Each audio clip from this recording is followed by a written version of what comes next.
Umekujia mkono wa Idi, yani mkono wa furaha. Ndoa imetawala furaha, uregevu umekwisha kikomo, ukakamavu uchukue nafasi yake. Mimi sipendi uzembe na ulegevu tena, napenda ukakamavu na uimara zaidi. Ili kujipatia mkono wa Idi, tupigie katika nambari zifuatazo: 0748869733 na 0659869734. Kumbuka, mkono wa Idi ndio habari ya mjini. Unasubiri nini? Mkono wa Idi ndio habari ya mjini. Assalamu alaikum wa rahmatullahi wa barakatuhu. Wa alaikum salam wa rahmatullahi wa barakatuhu. Naam, ndugu zangu, leo ni siku nyingine tena tunaendelea katika darsa zetu, na hasa katika fani za aina mbalimbali. Na leo tunaendelea katika fani ya sarfa katika kitabu chetu cha Matnul Binai wal Asas, na leo tunatazama al-auzanu min maani sighati tafaala, kwa maana mizani, min maani katika maana, sighati tafaala ya neno linapokuja katika uzani wa tafaala. Tunatazama baadhi ya maana zake. Na sababu ya msingi ya kuyafanya haya ni kwamba ili utapoisoma Qur'ani utafsiri vizuri, ukisoma hadithi za Bwana Mtume utafsiri vizuri, ukisoma maneno ya wana wa vioni utafsiri vizuri. Kwa sababu shida inayokuja baina yetu sisi sio kusoma wala sio kutafsiri. Swali, unatafsiri sawa sawa kwa muktadha lisani al-arabi, kutokana na muktadha wa lugha ya Kiarabu inavyotaka? Hiyo ndio shida ya watu wengi, sio kusoma tu. Kusoma wanasoma vizuri sana, inawezekana wakawa makhraji ni mazuri sana, lakini je, wanatafsiri kwa muktadha lisani al-arabi, kwa muktadha wa lugha fasaha ya Kiarabu, ili anachokisema mtu iwe sahihi? Kwa hiyo tunatazama al-auzanu kwa maana nini? Mizani. Tunakwenda sawa? Min maani sigha tafaala, katika maana ya neno au tamko linapokuja katika uzani wa tafaala. Sawa?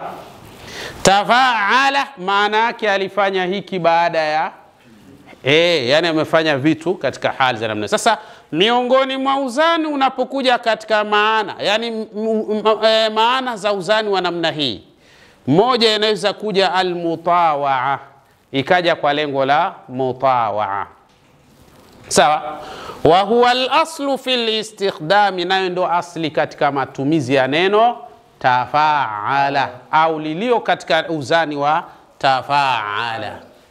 Haithu yatahawalu al-fi'lu al-mutaaddi, kiasi ambacho kitabadilika kitendo cha mutaaddi, kitendo ambacho kina fi'lu, kina fa'il, kina mafuulu. Tunakwenda sawa? Yani kitendo ambacho kina kitendo chenyewe, alafu kina mtendaji na kina mtendewa. Sasa kinapokuja katika uzani wa namna hii, tena ikiwa ni mutawaa, inakibadilisha kitendo al-mutaaddi ila lazimin, kinakuwa fi'lu lazim. Tunakwenda sawa? Na fi'lu lazim tumesema ni nini? Ma lam yatajawaz fi'lu al-fa'ili au fi'l al-fa'il ila al-maf'ul, ni kile ambacho hakivuki kutoka kitendo cha mtendaji kwenda kwa maf'ul. Sawa? Ndio nini? Lazim. Kwa hiyo lazim ni kitendo ambacho hakina maf'ul. Nahau, mfano ukisema farraqtu shay'a, nimevitawanyisha vitu. Farraqtu ni fi'lu wa fa'il, ashay'a ni maf'ulun bihi. Kwa hiyo hiki kitendo kinakuwa ni fi'lu gani? Al-mutaaddi. Tunakwenda sawa? Mutaaddi, si ndio? Lakini kiingia katika wazni wa tafarraqa, angalia hili neno tafaala, tafarraqa. Unaona mizani yake? Mizani yake ni 1. Ndio tafarraqa ashay'u, yani lazim. Hii kinakuwa ni kitendo cha lazim sasa. Kwa hiyo wakati huo ite hauitwi atawe, hauiti atau litakallufi. Wakati huo inakuwa atawe lilazimi au atau lilmutawati lazimi. Fasara tafarraqa ashay'u, alifarikisha, alitenganisha vitu au vitu vimetenga. Tafarraqa shay'un, vitu vimesambaratika, ndio maana yake katika hali za namna hiyo. Tunakwenda sawa? Haya, Mwenyezi Mungu anasema wala msiwe kalladhina tafarraqu. Angalia maneno hayo, kalladhina tafarraqu. Angalia itafarraqa, si ndio hivyo? Tafarraqu maana yake walio ikhtilafiana, kila mmoja ana yake. Yule ana yake, yule ana yake, yule ana yake. Mwenyezi Mungu Subhanahu wa Ta'ala hataki vitu vya namna hiyo. Lakini kuna watu wao ndo mabingwa wa hayo sasa. Sasa ukibaini tu utabaini kwamba watu wa Qur'ani yenyewe, yani lugha fasaha ya Kiarabu hawajui, lakini wanajifanya wanajua. Matokeo yake ndo wanaleta shida. Tunaelewana vizuri eh? Kwa hiyo neno tafarraqa shay'un hii inakuwa ni fi'lu lazim. Kwa nini? Kwa sababu hii imefanya nini? Imebadilisha fi'lul mutaaddi ila lazimi. Kwa maana kitendo mutaaddi kimebadilika kutoka kuwa mutaaddi na sasa kimekuwa ni fi'lu al-lazim. Kwa nini? Kwa sababu ya uwepo wa mizani ya tafarraqa ala wazni tafa'ala. Tunaelewana vizuri eh? Haya. Kwa hiyo ukisema tafarraqa aslul kalima faraqa, hadha fi'lu thulathi almujarrad fazida fihi ar-ra'u litakthiri wat-tanwi'i baina fa'il kalimati wa 'ainil kalima fasara fararaqa. ثم أسكنت الراء الأولى فأدغمت الراء في الراء فصار فرق يفرق تفريقا. فزيد في أوله التاء للمطاوعة اللازم سوا فصار تفرق يتفرق تفرقا. tunakwenda sawa? Tunaelewana? Kwa hiyo lazima tuwe makini kutazama hii te imezidi hapa ni te gani? Atau lilmutawati lazimi. Tunaelewana vizuri eh? Lakini kadhalika sehemu ya pili inawezekana ikawa wazni wa tafaala, at-takallufu wal ijtihad. Kwa maana ikawa ni wazni wa takalluf, maanake kufanya vitu kwa kufatanisha, lakini wal ijtihad na kufanya juhudi. Inawezekana ikaingia atau litakallufi wal ijtihadi, ni te ya takallufu na ijtihadi. Hii inakuwaje? Kimaarifa katika fani ya sarfa tunasema lidalalati ala anna alfa'ila, kwa dalili ya kwamba mfanyaji qama bilfi'li, amesimamia kitendo bijuhudin wa takallufin, kwa jitihada sawa na mapambano akafanya kitendo katika hali za namna hiyo. Na mfano ukisema tahammala, tahammala amefanyaje?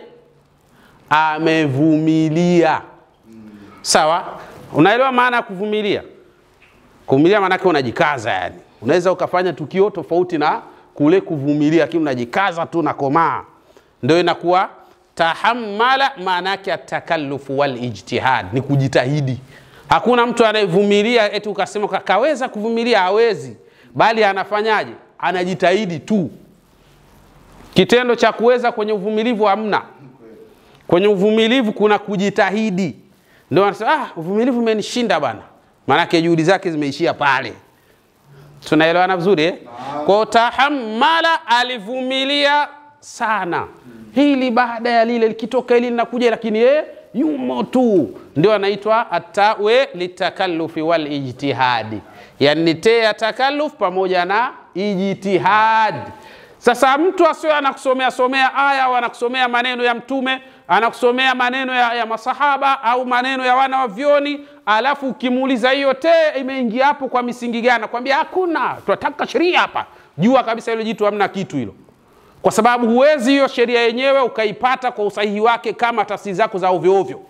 Huwezi kuipata kabisa, lazima ziende vizuri, ndo mambo yanakwenda sawa. Kwa hiyo tahammala aslul kalima hadha fi'lu thulathi almujarrad fazida fihi almim litakthiri watanwi'i baina fa'il kalimati wa 'ainil kalima fasara ثم أسكنت الميم فأدغمت الميم في الميم فصار حمل يحمل تحميلا فزيد في أوله التاء للتكلف والاجتهاد فصار تحمل يتحمل تحملا. tunaona sawa aya. Lakini kadhalika wazni huwa tafaala unaweza ukaja kwa ajili ya nini? At-talab, kwa ajili ya kutafuta tu.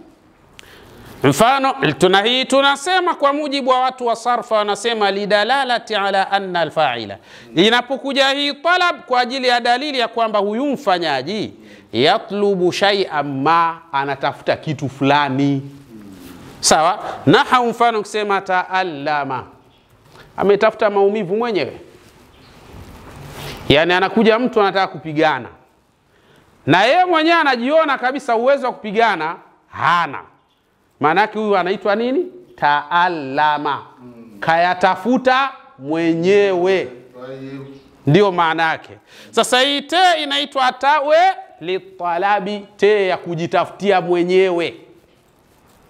Sasa kwa kuwa umetafuta mwenyewe ukapata, kisarfa inaitwa at-ta'u litalabi. Hauiti wakati wa ta'u lilmutawa wala hawitu ya ta'u litakalluf wal ijtihad, wakati huo inaitwa ta'u litalabi. Tunaona sawa? Kwa nini? Lidilalati ala anna alfa'ila, kwa dalili ya kwamba mfanyaji yatlubu shay'an ma, anatafuta kitu fulani, ndio inakuja ta'allama. Tunaelewana vizuri eh? Kwa hiyo ta'allama aslul kalima hadha fi'lu thulathi almujarrad فزيد في اللام للتكثير والتنويع بين فاء الكلمة وعين الكلمة فصار آلالاما ثم أسكنت اللام الأولى فأدغمت اللام في اللام فصار اللام يؤلم تأليما فزيد في أوله التاء للطلب فصار تألم يتألم تألما. Tunakwenda sawa lakini kuna wakati wazni wa tafaala unaweza ukaja at-tadarruj. At-tadarruj kwa ajili ya kufanya kitu kidogo kidogo kidogo kidogo, taratibu taratibu. Tunaiona vizuri? Lidalalati ala anna al-fi'la, kwa dalili ya kwamba kitendo hadatha kimefanyika au kimetokea shay'an fa shay'a, kidogo kidogo. Sawa? Naha mfano kusema tafarraqa. Sawa?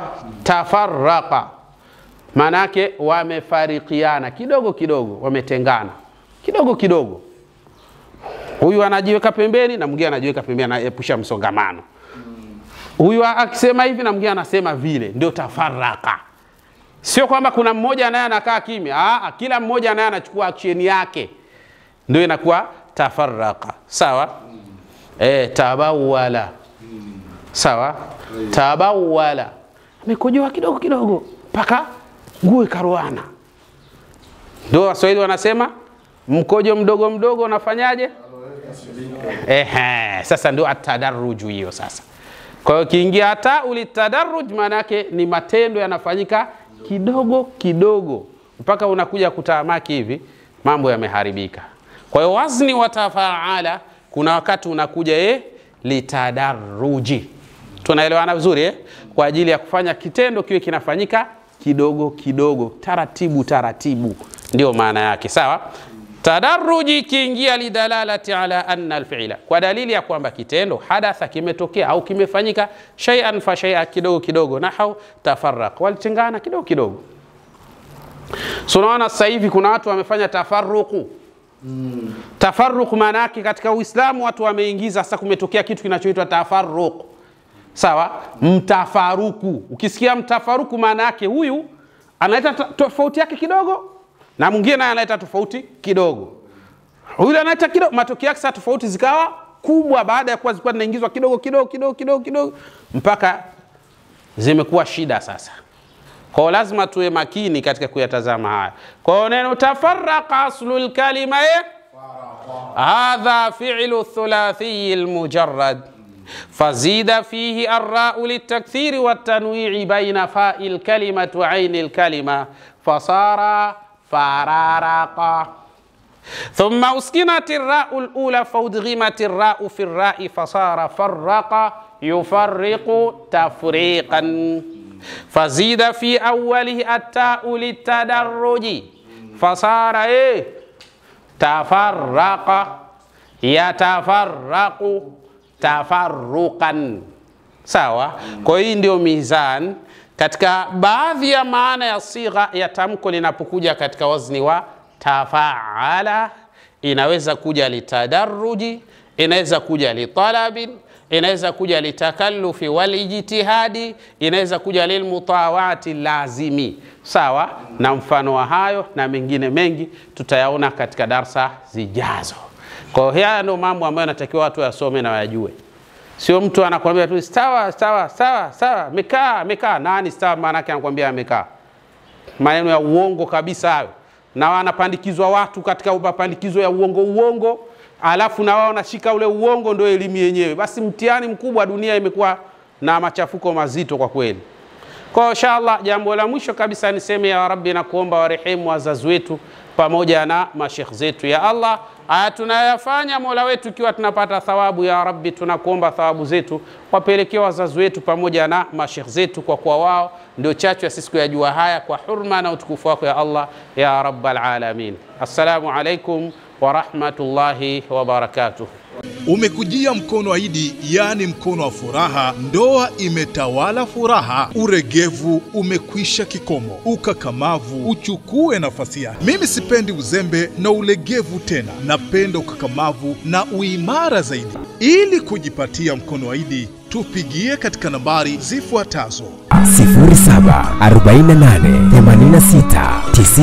0748869733 na 0659869734. Kumbuka, mkono wa Idi ndio habari ya mjini. Unasubiri nini? Mkono wa Idi ndio habari ya mjini.